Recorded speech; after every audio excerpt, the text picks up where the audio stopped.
Hi everyone, welcome to Bulunmaz YouTube channel. Turgay is the greatest master of all times for hand cutting, machine cutting, mechanical cutting, every kind of machinery cutting. He is using salesman, 21st century hero.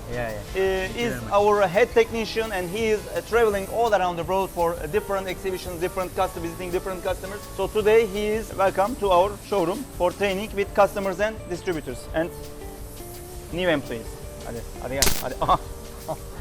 Turgay is mainly here for a training for Vladimir. But beside Vladimir, we have plenty of customers coming in and out today, and he is giving training. He is teaching basic tricks about our faceting machine, lathe machine, CNC machine, hand cutting, bangle master, and coffee machine or coffee machine. Every machine. How to use coffee machine? How to use? Okay. Can you introduce us how to use this machine, por favor? Hola, señor. Hola, señor. ¿Cómo estás? Muy bien, gracias. Hola, señor.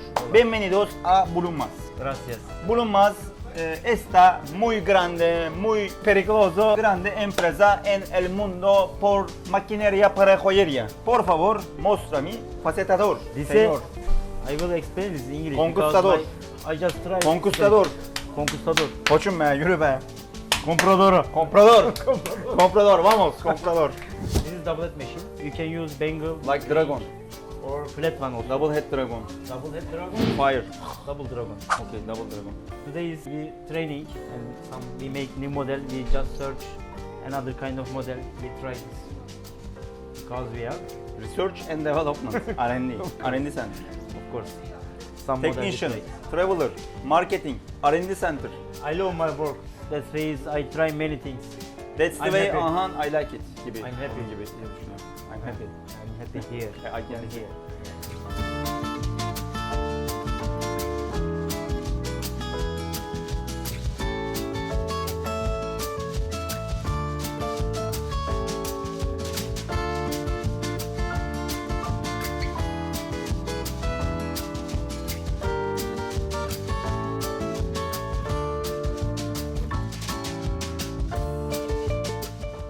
As you can see, nobody is working in the company, only Turgay is working. All the other people are hanging out, Come on, man. looking around, taking Why romance, I'm working every time? I don't understand.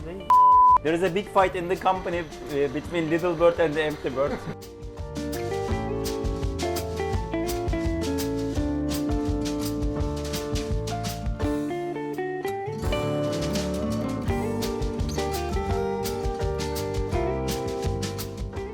If you wanna know more about our faceting machine, you can have a check at our YouTube channel. We have plenty of videos you can watch and learn about the different tricks, about different use of our faceting machine. Turgay is also specialist on our lathe machines. Our jewelry lathe machines are one of our bestseller machines. These are mainly used for wedding bands, but you can also use our lathe machines for bangles.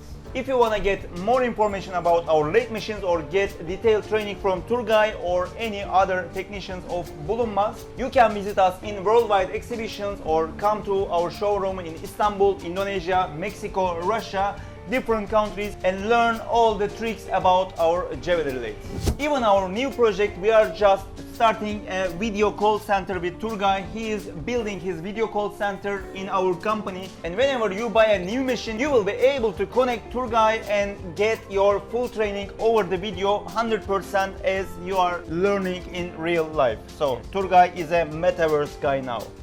What is the matrix?